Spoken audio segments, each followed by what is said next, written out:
Welcome everybody. Today our topic is again company accounts. तो company accounts का एक special topic हमारे हैं issue of shares consideration other than cash. जो इस बार हम शेयर्स इशू करेंगे वो कंसिडरेशन अदर देन कैश करेंगे। ठीक है, मेरे कहने का मतलब क्या है, हमारा जो टॉपिक है issue of shares consideration other than cash, ये हमारा टॉपिक है। ठीक है, बहुत ही सिंपल टॉपिक है, बहुत ही आसान टॉपिक है। ठीक है, इस बार हम शेयर्स इशू करेंगे, लेकिन इस बार शेयर्स इशू करेंगे भाई पैसों के लिए नहीं बल्कि एसेट्स के अगेंस्ट।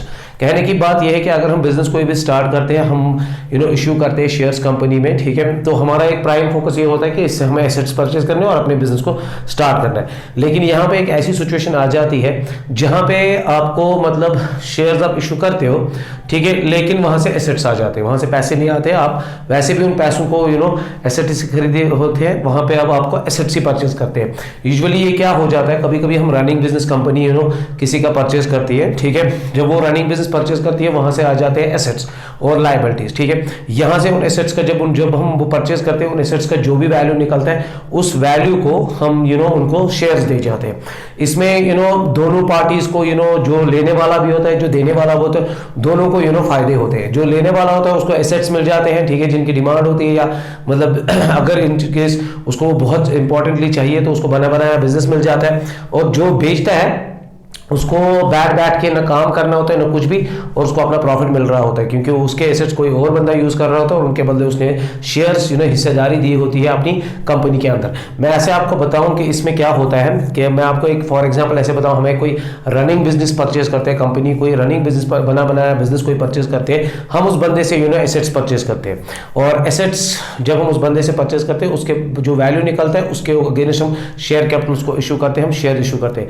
मैं ऐसे आपको दिखाऊं कि इसमें दो ही एंट्रीज होती है, तो उन्हीं दो एंट्रीज में हमें क्या क्या इसमें अंडरस्टैंड करना है, व्हाट आर द थिंग्स जो हमें इसमें अंडरस्टैंड करनी है, वो मैं इसमें एक्सप्लेन करूंगा विद इन एक इमेजिनेशन एग्जांपल से मैं आप बोलूंगा। लाइक जब भी हम एसेट्स परचेज करेंगे, मैं ऐसे बोलूं व्हेन एसेट्स टेकन ओवर, जब हम एसेट्स को टेक ओवर करेंगे, ठीक है, तो क्या एंट्री बनेगी, हम सैलरी एसेट्स को परचेज करेंगे। मेरे कहने का मतलब है सैलरी एसेट्स को परचेज करेंगे, उनका अकाउंट हमारे लिए क्या हो जाएगा, डेबिट। ठीक है, तो सन्ड्री एसेट्स को परचेज करना मतलब एसेट जब भी हमारे पास आ जाते हैं तो हम उनका अकाउंट डेबिट करते हैं। मेरे कहने का ये मतलब है यहाँ पे तो एसेट्स तो बहुत किस्म के हो सकते हैं। It can be machinery, it can be furniture, it can be raw material, it can be anything of kind of asset. जो भी एसेट होगा वो कुछ भी हो सकता है। मैंने तो शॉर्ट में लिखा भी सन्ड्री एसेट्स को हमने परचेज किया। ठीक है, तो यहाँ पे जिससे परचेज किया उसको बोलेंगे हम वेंडर्स अकाउंट, जिसका नाम होगा तो उसका मेंशन करेंगे। जब भी हम एसेट्स किससे परचेज करते हैं उसको हम अपने अकाउंटिंग में कहते हैं वेंडर। अब यहाँ पे एक पहला जो पॉइंट है, यहाँ पे इस वाली सिचुएशन में बड़ा इजी है। चलो मान के चलते हैं किसी से हमने सन्ड्री एसेट लिए और उनका वैल्यू निकलता है कितना, 10 लाख रुपीज उनका वैल्यू निकलता है। इट मींस वेंडर को अब हमें 10 लाख देने। ठीक है, बहुत ही सिंपल। ठीक है, लेकिन पहले मैं इस वाली सिचुएशन को कंप्लीट करना चाहूंगा। कहने की बात यह है कि कहता है वो वेंडर हमें साथ साथ ये भी कहेगा कि भाई मेरी कोई लायबिलिटीज भी है, तो आप मेरे बदले उनको पे ऑफ कीजिए। कोई इशू नहीं, वो मेरी जिम्मेदारी नहीं थी, लेकिन अगर मैं उसकी जिम्मेदारी लूंगा भी कि मैं उसके लायबिलिटीज को पे ऑफ करूंगा, फिर मैं उसको बोलूंगा भाई उसका एसेट्स का वैल्यू कम हो जाएगा, क्योंकि आपका कर्जा है, आपको उतारना था, आपने नहीं उतारा, तो आपका जो एसेट्स का वैल्यू 10 लाख है उसको मैं कम कर दूंगा। मान के चलते यहाँ पे मैं सिचुएशन चेंज करता हूँ। ठीक है, वही एसेट्स है 10 लाख के, लेकिन इस बार उसने बोला कि मेरी लायबिलिटीज है, जो भी लायबिलिटी है हम उनको शॉर्ट में लिखेंगे सन्ड्री लायबिलिटी जो भी है मेरे बदले आप उनको पे ऑफ कीजिए। ठीक है, 2 लाख है, इसका मतलब उसका वैल्यू अब यहाँ पे आएगा 8 लाख। बड़ा ही सिंपल, इतना तो बहुत ही सिंपल है। अब यहाँ पे एक लॉजिक कहता है, अभी तक आपने 11 से लेकर अभी तक तो यहाँ तो पढ़ा ही होगा, इतना तो आपको समझ आया होगा। कभी कभी क्या हो जाता है, कभी एसेट्स का वैल्यू 10 लाख निकला और मुझे उसके साथ वैल्यू करना पड़ा 8 लाख और मैंने लायबिलिटीज को 2 लाख मतलब उसमें कंपनसेट कर दिया। ठीक है, लेकिन कभी कभी एसेट्स का वैल्यू निकला 10 लाख, ठीक है, उनकी लायबिलिटीज भी है 2 लाख, चलो मान के चलते हैं सिचुएशन, लेकिन मैं उसको बोलता हूं भाई मैं स्टिल आपको कितना दूंगा, 2 लाख उतार के मैं आपको 7 लाख दूंगा। ठीक है, कहीं ना कहीं वो मान जाता है, उसकी डिमांड नहीं तो उसको फैक्ट्री बेचनी होती है, वो मजबूर हो जाता है, तो उसका फायदा हमें मिल जाता है। हम उसको कितना देते हैं, 7 लाख। यहाँ पे आपको ऐसा लगता है कि इम्बैलेंस है डेबिट साइड और क्रेडिट साइड में, तो वो इम्बैलेंसमेंट जो 1 लाख की है वो हमें फायदा आता है, उसको हम बोलते हैं क्या, कैपिटल रिजर्व। ठीक है, तो अकाउंट अकाउंटिंग का यही स्टाइल होता है, कैपिटल रिजर्व में उसको पैसे को ट्रांसफर करते हैं कि हमारा फायदा होता है 1 लाख का। अब नॉट नेसेसरली यही एक सिचुएशन हो सकती है, ऐसी भी सिचुएशन हो सकती है कि सन्ड्री एसेट्स 10 लाख के थे, उसके साथ भाई 7 लाख के बदले उसकी लायबिलिटीज 2 लाख थी, लेकिन जो वेंडर था उसके साथ उसने माना ही नहीं, तो उसने बोला नहीं मुझे भाई 9 लाख चाहिए। तो इस बार मैं ऐसी सिचुएशन करता हूं, उसने बोला कि भाई 9 लाख चाहिए, ये सिचुएशन तो छोड़ दो 1 सेकंड के लिए, तो बोला 9 लाख मैं तो नहीं भेजूंगा। कहीं ना कहीं किसी ना तरीके से हम उसकी बात मान लेते हैं, क्योंकि हमें उसके एसेट्स की बड़ी जरूरत होती है, तब जाके हम उसको एक्स्ट्रा पे करते हैं। चलो हमने उसका वैल्यू कर दिया 9 लाख का एसेट्स का, लेकिन लायबिलिटी उसकी 2 लाख है, ये फिर से इम्बैलेंसमेंट है। इस बार 1 लाख यहां से आपको कम लग रहा है। ये जो 1 लाख है अकाउंटिंग में हम इसको बोलते हैं, इस बैलेंसिंग फिगर को गुडविल अकाउंट, ठीक है, गुडविल अकाउंट। और ये बैलेंसिंग फिगर जो है इसको हम बोलेंगे गुडविल, और अगर यहां पे बैलेंसिंग फिगर आती है उसको बोलते हैं कैपिटल रिजर्व, जो इससे पहले थी। कोई कंफ्यूजन नहीं चाहिए। तो ये सिचुएशंस हो सकती हैं, ठीक है। वन मोर थिंग ये हो सकता है, अब इसके बाद जब हम इसके अकाउंट्स को सेटल करेंगे, मान के चलते यही मतलब इसका वैल्यू निकला, हम इसको बोलेंगे when accounts settled with vendor. कैसे करते हैं? वेंडर के साथ हमें नंबर ऑफ शेयर्स इशू करने होते हैं। कैसे करेंगे इसमें सिचुएशन? ये यहाँ पे यही सिचुएशन में लेता हूँ। चले मैंने यही सिचुएशन ली जहाँ पे हमने गुडविल 1 लाख की पे कर दी, ठीक है। वहां पे मैंने ये सिचुएशन मान ली, चलो उसका वेंडर का वैल्यू 9 लाख था, तो मैं यहाँ पे पहले वेंडर का अकाउंट डेबिट कर दूंगा। फाइन, कितने से करूंगा? 9 लाख रुपीज से, ठीक है। और इसके बाद मैं इसके अगेंस्ट इशू करूंगा शेयर कैपिटल, ठीक है। शेयर कैपिटल मैंने इसके अगेंस्ट इशू की 9 लाख की। अब बात है कि मैंने इसको कहना है कि जो हमारे कंपनी का शेयर है वो 10 रुपए का है, 100 रुपए का है, कितने का? मान के चलते यही सिचुएशन है, 9 लाख रुपीज है, 9 लाख रुपीज है। मैंने कहा कि जो हमने शेयर आपको इशू करने हैं उनका वैल्यू है 10 रुपए। इसका मतलब मैंने इसको 90,000 शेयर इशू कर दिए, ठीक है। तो इसका मतलब 10 × 90,000 मैंने इसको इशू किए। कैसे हमने निकाला नंबर ऑफ शेयर? मैं ऐसे यहाँ पे ब्रैकेट दिखाऊंगा, नंबर ऑफ शेयर्स कैसे निकालते हैं। नंबर ऑफ शेयर्स हम सिंपली निकालते हैं, कितना हमने इसको वैल्यू किया होगा, 9 लाख रुपीज हमने इसको वैल्यू कर दिया, ठीक है। जितना हमारे शेयर का वैल्यू होगा उतना डिवाइड करेंगे और हमारे नंबर ऑफ शेयर्स निकल आएंगे। यहां पे भी एक सिचुएशन थोड़ी सी एक्स्ट्रा है।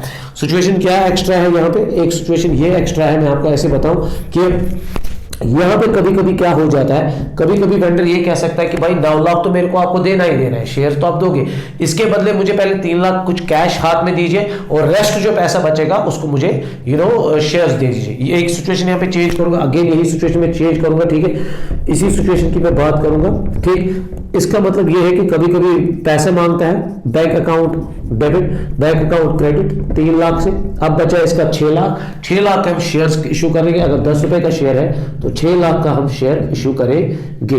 तो यहाँ पे 6 लाख का हम शेयर इशू करेंगे। तो ये चीज हो सकता है। वन मोर थिंग, इसमें और एक चीज हो सकता है, व्हाट आई कैन से कि हम इसको बोलेंगे भाई आपने तो भी गुडविल हमसे ली, हम ऐसे बोलेंगे कि हमारा शेयर अब 10 रुपए का नहीं है, 10 रुपए का फेस वैल्यू है, लेकिन हम आपको देंगे क्या?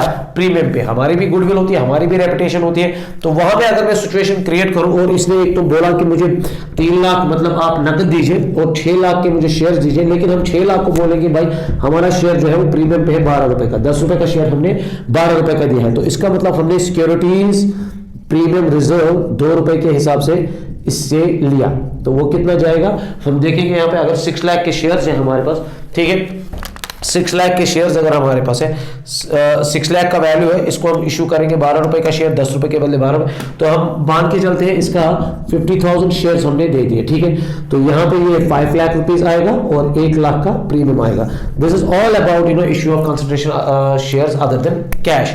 तो पहले ये बात है, हम सन्ड्री एसेट्स लेंगे, अगर लायबिलिटीज होंगे वो उससे कम करेंगे तो वेंडर का कोई ना कोई वैल्यू निकलेगा, either we will pay a goodwill, either we will get a profit which will be transferred to the capital reserve. Second situation इसकी, जब हम वेंडर के अकाउंट को भाई सेटल कर देंगे, जब हम वेंडर के अकाउंट को भाई सेटल कर देंगे, जो भी उसका वैल्यू यहाँ पे हमने कंसिडरेशन जिसके पे ऊपर भी हुई होगी, ठीक है, उसके 2-3 रास्ते होंगे। या तो वो उसमें से कुछ पैसे मांगेगा कैश नकद और रेस्ट ऑफ द अमाउंट को बोलेगा कि मुझे शेयर दो। इसमें उसका फायदा क्या है? Most of the times students ये पूछते रहते हैं या बाकी से पूछते हैं, देखिए उसका तो बिजनेस ऑलरेडी बंद हो रहा था, हमने उसका बिजनेस परचेज कर दिया, हमारी कंपनी ने बिजनेस परचेज कर दिया, ठीक है। अब ना उसको काम करना है ना कुछ करना है, और वो 5 लाख का शेयर्स का मतलब 50,000 शेयर्स का मालिक यहाँ पे बन गया इस सिचुएशन का। तो जो भी कंपनियां मेहनत करेगी उसको भी प्रॉफिट देगी, जितने भी परसेंट का वो मालिक बन गया होगा उतने परसेंट उसको चलते जाएंगे, ना काम करना है ना कुछ भी। ये तो उसके लिए सोने पे सुहागा होता है, हमारे लिए भी फायदा होता है कंपनी के लिए, ठीक है।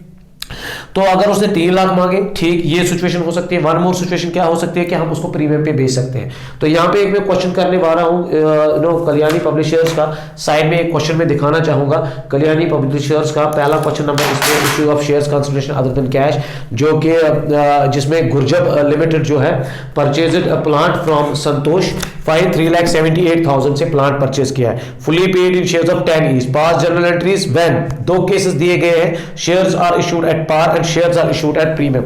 बहुत ही सिंपल दो केसेस हैं। हमने गुरजब ने प्लांट परचेज किया संतोष से, तो हमारे पास एसेट आएगा, तो एसेट अकाउंट क्या करेंगे, डेबिट। कितना वैल्यू था इसका, 3,78,000 का। कंसिडरेशन किस पे हो गई है कि भाई संतोष के साथ ये कंसिडरेशन हो गई कि भाई आपको 3,78,000 का वैल्यू हम देंगे, ठीक है। अब जब संतोष का हमें अकाउंट करना है, इसको इश्यू करना है, कैसे करेंगे, संतोष अकाउंट को हम डेबिट कर देंगे 3,78,000 से, फाइन।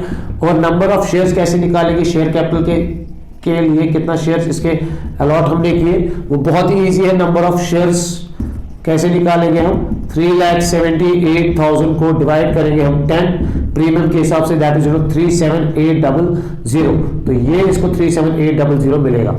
जब इसने कहा है प्रीमियम का मतलब है कि इस एंट्री में मैं यहाँ पे प्रीमियम की एंट्री दिखाना चाहूंगा, क्या हो जाएगा, फिर से संतोष अकाउंट तो फिर से डेबिट ही हो जाएगा 3,78,000 से, फाइन। तो शेयर कैपिटल आ जाएगा यहाँ पे, शेयर कैपिटल अकाउंट, और टू सिक्योरिटीज प्रीमियम रिजर्व, क्योंकि हम इसको प्रीमियम पे भेज रहे हैं, SPR जिसको हम कहते हैं शॉर्ट में, ठीक है। Securities premium, number of shares कैसे निकलेंगे, 3,78,000 को इस बार हम डिवाइड करेंगे 12, दैट इज 31,500 के शेयर्स है, दैट मीन 3,15,000 इससे हम ये करेंगे डिमांड, और रेस्ट ऑफ द अमाउंट जो भी होगा that will be securities premium, ठीक है। तो हमारा टॉपिक क्या है, यहाँ पे कितना वैल्यू निकलेगा हमारा, ठीक है। 3,78,000 को डिवाइड करेंगे 12 से, तो हमारा 3,78,000 और डिवाइड 12, प्रीमियम पे हमने इसको भेजा 31,500 एग्जैक्टली है, इंटू 10, तो हमारा काम निकला यहाँ पे 3,1500 इंटू 10, दैट इज 3,15,000, जो हमने यहाँ पे लिखा है, ऑलरेडी मेंशन किया हुआ है, 3,15,000 और रेस्ट जो भी है दैट इज सिक्योरिटीज प्रीमियम 63,000। तो बहुत ही इजी है, रेस्ट जो भी इसमें क्वेश्चंस है बहुत ही आसान है। आप इनको एसेट्स को परचेज करेंगे और कंसिडरेशन देखेंगे किस पे हुई है, और देखेंगे कि हमने कोई बैंक वाला ऐसा कोई सिचुएशन मत कर दिए। I hope this topic will definitely help all the 12th class students in their coming exams, जो भी उनके मार्क्स में एग्जाम्स आने वाले हैं। मे बी इसमें से कोई क्वेश्चन आएगा, बहुत ही ईजी क्वेश्चन होता है, लेकिन ये बेसिक कॉन्सेप्ट है इसका, ठीक है। With this topic we completed all the company accounts, जो भी इश्यू ऑफ शेयर्स कैसे करते हैं हम, ठीक है। अब इसमें थोड़ा सा रह गया है कि बैलेंस शीट के बारे में थोड़ा सा मुझे बता देना है, तो उसके बारे में एक वीडियो हम बनाएंगे, वैसे भी वो फाइनेंशियल स्टेटमेंट्स में बनाना ही है। और नेक्स्ट जो लेक्चर्स अब होंगे that will be completely based on the debentures, कैसे हम इशू डिबेंचर्स करते हैं, कैसे हम उनको रिडीम करते हैं। Thank you very much.